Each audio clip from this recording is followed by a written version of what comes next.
uns 53 quilômetros de largura, que controla boa parte da comida que vai parar no seu prato. Hoje, esse estreito é um caos. E isso pode tirar alimento da mesa de bilhões de pessoas nos próximos meses. Os ricos já estão por dentro disso que eu vou te contar, mas a maioria dos brasileiros só vão descobrir quando for tarde demais. Tudo começa aqui, no Estreito de Hormuz, um gargalo no Oriente Médio, por onde passa petróleo, gás natural e um ingrediente que poucos associam à comida, mas ele é essencial para ela existir: os fertilizantes. Sem fertilizante, não tem lavoura. Sem lavoura, não tem comida. E sem comida, você sabe onde isso termina. Na nossa conversa de hoje, eu vou te mostrar 3 coisas. O que está acontecendo agora com o suprimento global de alimentos, quais países vão sofrer mais, quais vão sair ilesos e onde que o Brasil se encaixa nessa história toda. Olha esse mapa aqui. Esse trecho, com 50 quilômetros de largura, é um dos lugares mais estratégicos do planeta. Por ali passa petróleo, passa gás, mas o que ninguém lembra é que por aqui também passa 1/3 de todos os fertilizantes usados no mundo. 1/3 de tudo que o mundo usa para produzir comida. A disrupção que está acontecendo aqui já removeu 20% dos fertilizantes prontos para uso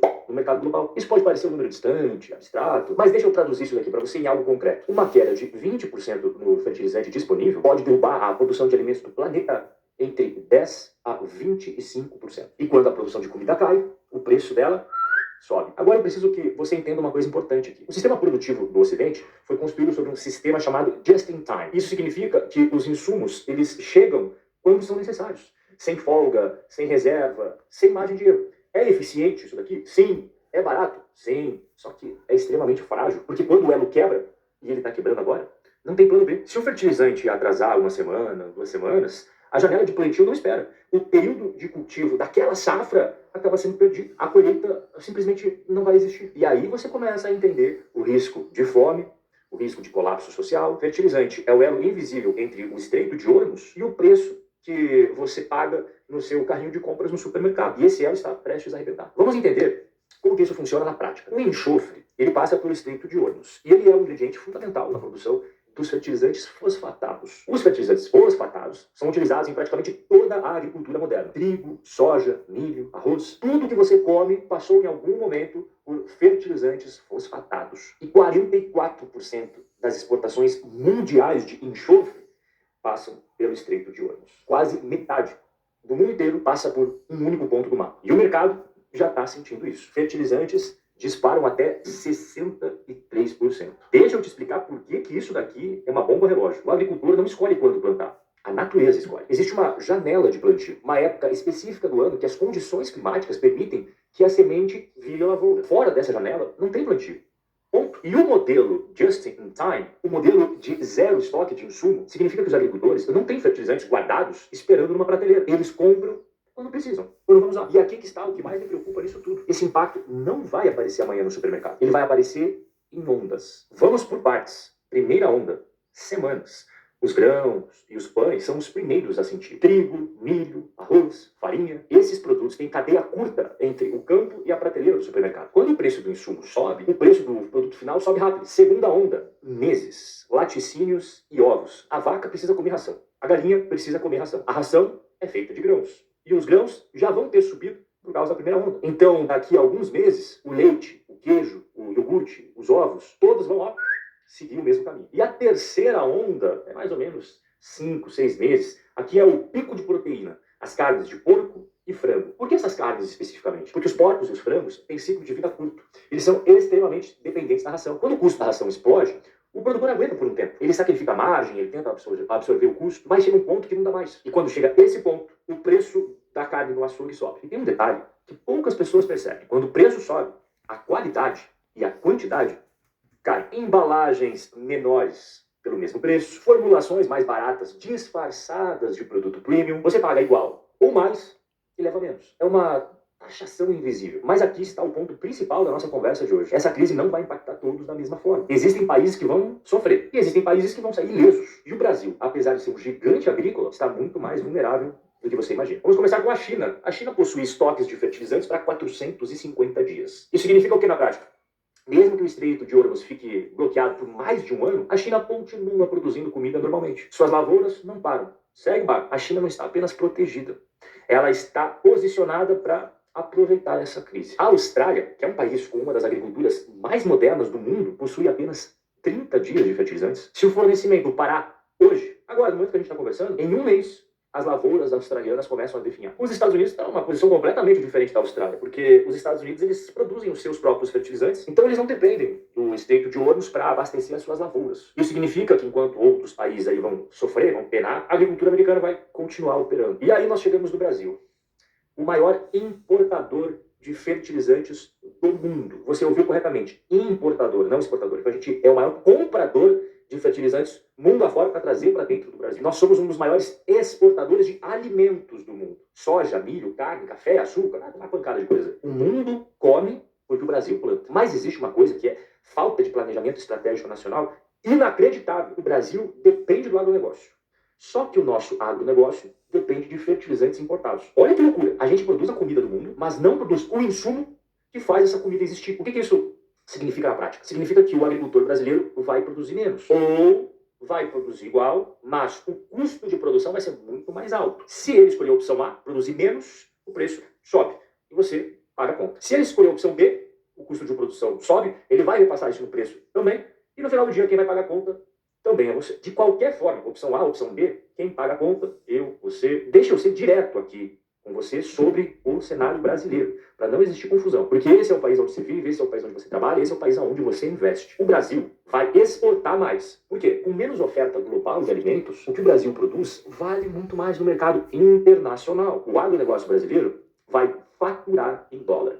Só que faturamento não é lucro. Os fertilizantes vão pressionar o custo de produção do agricultor brasileiro. Alguns vão optar pela opção A, que é reduzir a produção. Outros vão optar pela opção B. Então você vai comprar os fertilizantes mesmo pagando mais caro, custo de produção subindo. E a gente tem aqui até uma opção que, poxa, é difícil falar, mas alguns vão quebrar. Então não se iluda com o título de Brasil, celeiro do mundo. Ser um grande produtor de comida não te protege quando você depende de insumos importados para produzir essa mesma comida. Agora vem a principal pergunta. E o brasileiro médio? O brasileiro com a conta do supermercado tem tudo para ficar mais caro. Porque para refletir aqui junto comigo. Se o alimento que o Brasil produz está sendo cotado num preço maior no mundo, por causa de tudo que eu te expliquei aqui, o pessoal vai fazer o quê?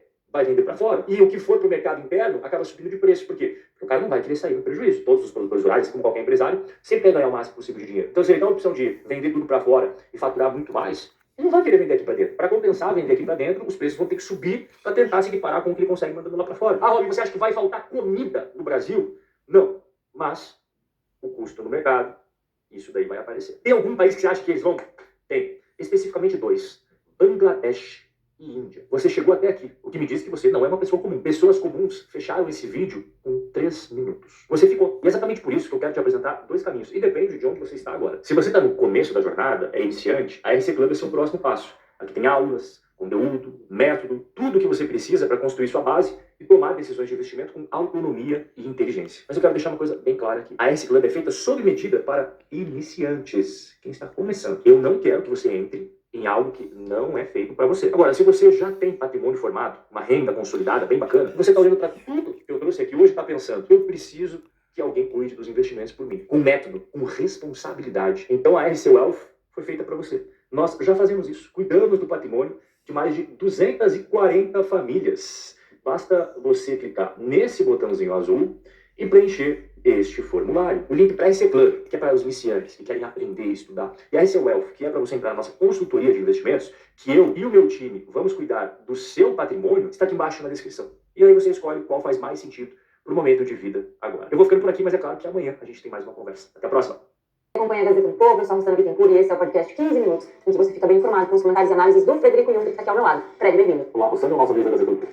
Antes de começar, aquele recado importante para você que ainda não é assinante da Gazeta do Povo, é só acessar o nosso site ou então o site gazetadopovo.com.br/R$1. Assim você garante o pagamento de apenas R$1 por Fred. Vamos falar então sobre o discurso do filho de Trump criticando a dependência do Brasil em relação à China. Pois é, Rosana. Esse foi um evento realizado na cidade de Nova York, pós-visita do Lula à cidade de Washington na semana passada, e foi organizado pelo LEAD, aquele fórum que organiza ali eventos que contam com a presença de políticos, empresários, organizado pelo ex-governador do estado de São Paulo, João Dória, e que contou num dos painéis com a presença do filho do presidente Donald Trump, o Donald Trump Jr., que é vice-presidente das organizações Trump, a holding ali da família, que congrega todas as empresas do grupo da família Trump, e também ali com a presença, dentre outras pessoas, do Wesley Batista, irmão do Wesley Batista, os donos da JBS. E durante a sua fala, ele destacou justamente hoje essa aproximação que existe entre Brasil e China, e dentro daquela redefinição das prioridades do governo americano a intenção de que os Estados Unidos se aproximem mais do Brasil. Ele disse o seguinte: a cadeia de suprimentos é realmente importante e acho que ela foi capturada por pessoas que não necessariamente compartilham nossos valores e nossos interesses. Então, alinhar nossos interesses contra os países de valores semelhantes, desvinculando-nos da dependência em relação à China e outros países, é muito importante. E acho que isso leva a uma oportunidade incrível para as relações entre Estados Unidos e Brasil. Vocês possuem recursos minerais fantásticos e um setor agrícola excepcional, enfim, uma excelência em várias áreas. Vocês também compartilham um sistema de crenças em comum, o que é muito importante neste contexto. Sendo assim, penso que a estratégia é manter essas relações, expandi-las, manter o hemisfério unido, por assim dizer, e proteger o nosso território, que é fundamentalmente importante. Portanto, acho que esse cenário mudou bastante. Acho que todos nós tivemos um novo e duro despertar durante o último governo e durante a pandemia de Covid. E, mais uma vez, desvincular-se da China será um passo importante. Compreendo que o volume de investimento da China no Brasil tem sido expressivo. Essa dinâmica não tem surtido bons resultados em vários países do mundo, eles acabam sendo ludibriados por falsas promessas. Então, estamos animados com essa oportunidade, acredito que seja algo excelente para o mundo e para ambos os nossos países. E ele fala aqui justamente do entendimento por parte do governo americano, já sob a gestão Biden também, de que os Estados Unidos durante a pandemia estavam muito dependentes dos insumos chineses e dos produtos produzidos e fornecidos pela China, ligados ali, especialmente à cadeia de suprimentos de medicamentos e de armamento. E essa necessidade, então, do governo americano estabelecer novas relações com os países e fortalecer os laços com os países em função dessa expansão chinesa ao redor do mundo. Não por coincidência também, o próprio Trump está hoje na China, ele que vai realizar uma visita de 2 dias ao Xi Jinping para tratar ali de vários temas. A primeira visita depois de 9 anos. A última visita de um presidente americano à China havia sido realizada em 2017, o próprio Trump ali no seu primeiro mandato, e agora, então, ele vai ali para tratar, dentre vários assuntos, especialmente da questão de Taiwan, essa que é uma questão sensível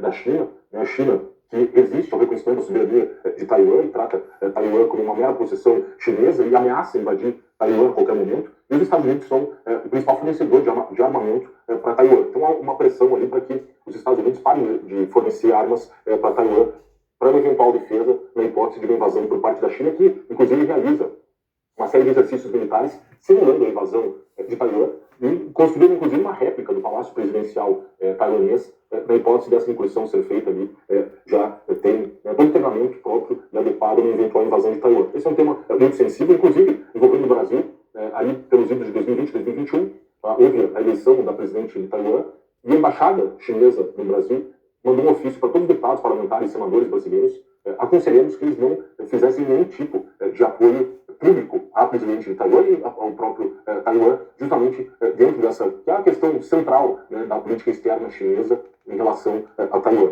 Além disso, a questão das tarifas, esse embate que há em relação às tarifas, que é uma política que o Trump adotou em relação aos países do mundo inteiro, mas também, dentre as tarifas aplicadas, as tarifas em relação à China também se destacaram por ser ali, junto com o Brasil, das maiores, no caso, o Brasil tem tarifaço de 50%, e em relação à China, essas tarifas chegaram a escalar até 140%, e a própria questão também do Irã, dada a relação entre o Irã e a China, que o presidente Trump pretende pressionar o governo chinês para ajudar ali a chegar a um acordo para decretar, então, o final dessa guerra entre Israel, Estados Unidos e Irã, iniciada no final do mês de fevereiro. Aqui, um outro aspecto que eu queria destacar, não tanto no campo econômico, mas no campo cultural, sobre a relação hoje entre Brasil e China.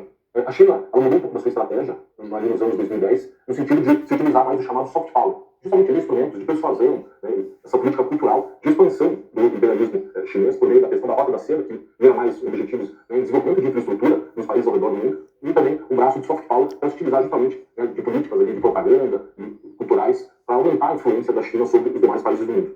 A ministra da Cultura do Brasil, Margareth Menezes, ela visitou a China agora no final do mês de abril e anunciou a própria EBC, que é a Empresa Brasileira de Comunicação, conhecida como TV Lula, um acordo de cooperação com a China Media Group, que é o principal grupo de mídia chinês, um braço de propaganda do Partido Comunista Chinês. Essa rede China Media Group, ela foi formalmente estabelecida em abril de 2018, ela congrega 47 canais de televisão chineses, sendo 7 deles internacionais, oferece conteúdo em 6 idiomas para 162 países e regiões em todo o mundo, além de 17 frequências de rádio direcionadas ao público chinês e programação de rádio em 44 idiomas estrangeiros direcionadas ao público global. Ela também administra 3 grandes sites de notícias e 20 jornais periódicos de circulação nacional. E dentro dessa política de soft power, a China tem buscado, então, estabelecer acordos de cooperação com uma série de canais televisivos ao redor do mundo para divulgar a política chinesa e melhorar a imagem do país, e, portanto, aumentar essa influência do país em relação às demais nações do mundo. Então, como eu disse aqui, em março agora, o presidente da Empresa Brasileira de Comunicação anunciou, então, essa parceria entre o China Media Group e a EBC, destacando, basicamente, que com a parte da parceria, a EBC enviará um profissional da Agência Brasil para atuar correspondente na China em parceria com o China Media Group.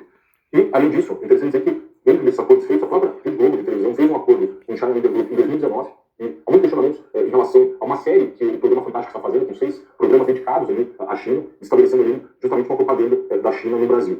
Em relação a esse acordo estabelecido entre a Globo e o China Media Group em 2019, a seguinte notícia publicada pela Folha de São Paulo. Aqui, no canal chinês de notícias, o presidente do grupo de mídia assinou um memorando de acordo com o Roberto Marinho Neto para o próprio programa de colaboração e produção com parceria em filmes e TV, esportes e tecnologia 5D. Não só também, o próprio grupo Bandeirantes também fechou um acordo com esse China Media Group, como, repito, que é um braço de propaganda do Partido Comunista Chinês. Isso foi no ano de 2020. E, basicamente, eles comprometem vão vincular programas produzidos na China para o público brasileiro em relação, inclusive, com um estudo publicado acadêmico sobre a utilização desse soft power na arquitetura de influência da China por meio desse empréstimo das vozes de outros canais de mídia. O que diz aqui esse artigo, o soft power da arquitetura de influência da China? A seção chinesa na América Latina é alicerçada em uma combinação de diplomacia institucional e cultural, a qual engloba apoio geopolítico em fóruns globais, expansão dos institutos Confúcio, iniciativas de mídia e intercâmbio e legitimação de sua narrativa para mudar a percepção das elites e da sociedade civil. A consolidação da presença chinesa de longo prazo na região exige justamente da articulação de diplomacia e soft power. A China transitou de uma abordagem bilateral pragmática para uma estratégia institucionalizada que articula a cooperação econômica, diplomacia cultural e engajamento civilizacional. O soft power tornou-se eixo simbólico dessa política, voltado à construção de vínculos com elites políticas, acadêmicas e jornalísticas, embora persistam desafios no campo da percepção pública. A própria Deutsche Welle publicou também uma reportagem recente, agora no final de março, também destacando isso que a China projeta o poder na América Latina com parcerias com esses grupos de mídia e buscando uma série desses acordos de parceria para vincular conteúdo produzido por essa empresa estatal chinesa. E um dado interessante também em relação à situação da China no mundo, e nessa semana, a prefeita de Arcádia, que é uma cidade que fica ali na região metropolitana de Los Angeles, nos Estados Unidos, ela foi acusada formalmente de ser um agente legal do Partido Comunista Chinês dentro do território dos Estados Unidos, mostrando quanto eles estão investindo nessas operações de influência ao redor do mundo. E nesse caso aqui, é interessante destacar uma nota publicada pelo Departamento de Justiça americano, dizendo o seguinte, que essa senhora, Ellen Wang, 58 anos, moradora de Arcádia, foi formalmente acusada de um crime de atuar nos Estados Unidos como agente legal de um governo estrangeiro. E como é que ela fazia, basicamente, na sua atuação? Ela, segundo um acordo de confissão, que no fim de 2020 e 2022, ela atuou sob direção e controle de autoridades do governo chinês e coordenaram-se com indivíduos nos Estados Unidos para promover os interesses da China, incluindo a divulgação de propaganda para a China em território americano. Ela, mais um agente chinês, operava junto ao site US News Center, que se apresentava como uma fonte de notícias voltada à comunidade americana local. Ambos recebiam e executavam ordens de autoridade chinesa para publicar conteúdo favorável ao regime chinês. E ela, inclusive, eles forneciam notícias que ela deveria publicar, ela simplesmente replicava essas notícias, mas ela não sempre fornecia informação de que se tratava de material produzido por esse braço de propaganda do Partido Comunista Chinês. Então, essa prefeita ali americana foi acusada formalmente de ser uma agente de influência chinesa dentro do território americano, o que sendo alerta, e considerando inclusive essa declaração então, do filho do presidente Donald Trump, nessa importância das relações Brasil-Estados Unidos, enquanto a China tem tentado expandir seus tentáculos ao redor do mundo, sabe? Bom, tá aí. O presidente Donald Trump, sobre a importância das relações Brasil-Estados Unidos, enquanto a China tem tentado expandir seus tentáculos ao redor do mundo, sabe? Bom, então você que está com a gente, presta atenção nesse recado que ele tem para